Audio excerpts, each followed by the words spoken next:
Good morning. Today I'm going to go over some of the differences between a lawn, a yard, and a garden tractor. And behind me I have a lawn tractor and a garden tractor. Now let's go look at the differences and the similarities. So at first glance, these two John Deere tractors look like similar machines.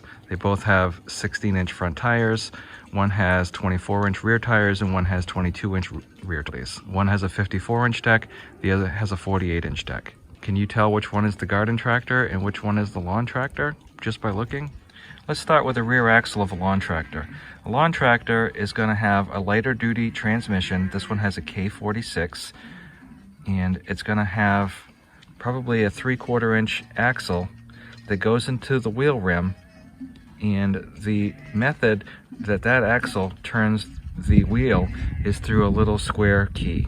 Now you could just take a E-clip off the end, the wheel falls off, there's a square key, that's all that turns that entire assembly. The garden tractor is going to have an automotive style hub with probably 4 or 5 1/2-inch grade 8 bolts. So you can see how much heavier duty that axle is coming off the transmission going to the wheel. A typical garden tractor will have a 1-inch spindle attached to the front wheel, which increases the front load capacity of front mounted attachments. The tractor will have a 3/4 inch or smaller diameter front spindle. Very tiny and not capable of heavy front equipment. A garden tractor on the left will typically have the front wheel mounted with ball bearings on the axle. A lawn tractor, on the other hand, will have plastic bushings that are greasable, but they're plastic and they will quickly wear out. Garden tractors often have differential lock, which increases traction by locking the two rear wheels together. A lawn tractor will not have this option. The transmission of a lawn tractor is typically light duty and designed for mowing lawns and pulling small loads for a very limited amount of time. They're not designed for steep hills, hauling heavy loads, or for ground engaging equipment, whereas a garden tractor is designed to accomplish all of those things. A final feature of a garden tractor is it will have a serviceable transmission, meaning there's a drain plug where you can drain and refill the hydraulic fluid in the transmission, replace the filter, and greatly enhance the life of that transmission.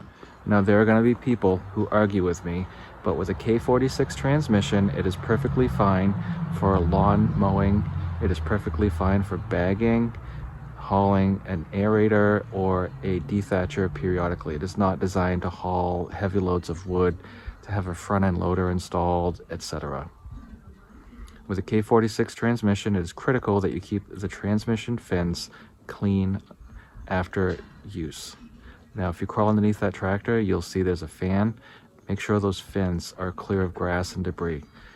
Heat is the enemy of the hydraulic fluid in your transmission. The garden tractor, at minimum, you want a K58 Kanzaki tough torque transmission.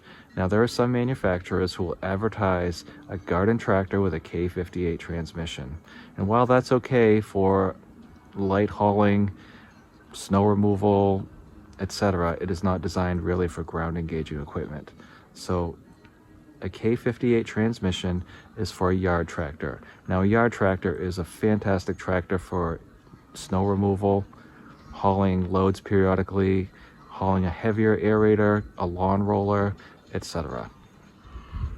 The yard tractor will be great for inclines, hills, provided that you have ballast installed. The garden tractor should have a K72 Kanzaki tough torque transmission at minimum for ground engaging capabilities. Anything less than that and you are rolling the dice on a transmission failure. I know people will argue with me and say they've gotten along with it, but in my experience and from the experience of the dealers that I've spoken with, K72 transmission or similar transmission for ground engaging capabilities such as a harrow, a plow, a rototiller, etc. A K72 transaxle is serviceable. It is built specifically for ground engaging capabilities, and that was an exclusive feature in a garden tractor. So stay warm and we'll see you next time. Please consider subscribing over here and hitting the little bell so you'll be notified every time we put out a new video. Thanks for watching.